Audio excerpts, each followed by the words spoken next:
stopped it and sent me off for a whole barrage of other tests. And he said, Mark, it's not a matter of if we have to operate, it's a matter of how quickly I have to do this. And I'm going, what? What's wrong here? And I'd already volunteered to do a day youth camp or children's camp. And I remember this day going along in absolute fear. And fear is the word. I was so scared that I was actually going to just fall down on the ground and not wake up. I had one of my sons with me, and he took the year 3 and 4 boys, and I had the year 5 and 6 boys. And we went through a couple of days, and I'm secretly harbouring this fear. And we stood at the beginning of the last day, and it was misty rain. It was not a pleasant day, I've got to say. And we had us adults were standing a little bit further back under the rain, and these the kids got up, and they were learning to pray, learning to minister to each other. It was a beautiful thing. And this one little boy who was actually too young to be there, he would have only been 6, shouldn't have been there, according to our rules anyway. And the microphone was given to him. Oh, what would you like to pray for? Are you sore? Are you sick? You know, what's going on? He goes, no. And it became an awkward moment for the children's pastor. She did a great job, and she said, well, would you like to say something? And he said, yes, I came here to pray for the man with the sick heart. And I'm standing there beside this guy who's an absolute mountain of a man, John, and the steam started pouring off my body.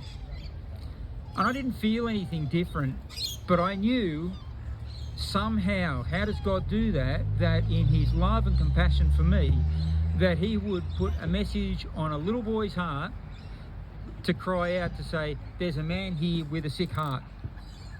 And I went along on the day following that to a Harvard-trained specialist, and she said, well, I don't know why you've been sent here, because there is nothing wrong with your heart. I think I was about 45 at the time, and she said, you have the heart of a 20-year-old. Okay, I went for the next test, and she said, look, I don't know why you're here, the ultrasound.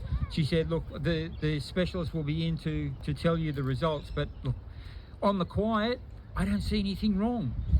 So 2 tests were pulled short with absolutely alarming indications, and a little boy was prompted by God to pray a simple prayer.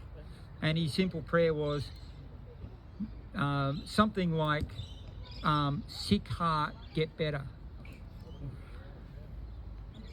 Did you share with the doctors about that? Interestingly, the specialist, who was known to my family, would not come out and see me. He refused to come out and see me because the results said I should probably have already been on the table, and here I have a young heart. So he wouldn't see me. So I had a chance to share that with the technician who did the ultrasound, and but I had the chance to share that at church, and I like to tell the story because it's my testimony.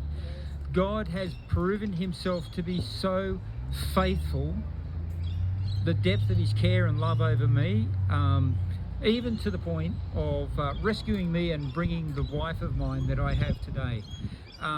In every element of my life, he is my provider and my carer, and I just want to say to everybody who's here, I don't know if you know Jesus like I know Jesus. I don't know if you don't know Jesus, but I would really encourage you, under the spirit of revelation, under the spirit of Holy Spirit,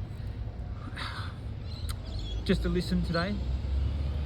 We've been given a gift of this day to us, and we don't know what the limits of those gifts are. So he rescued me, and I didn't even ask for it. Are you hearing me? I didn't even ask for it, and he still rescued me. And so that offer is there for you today.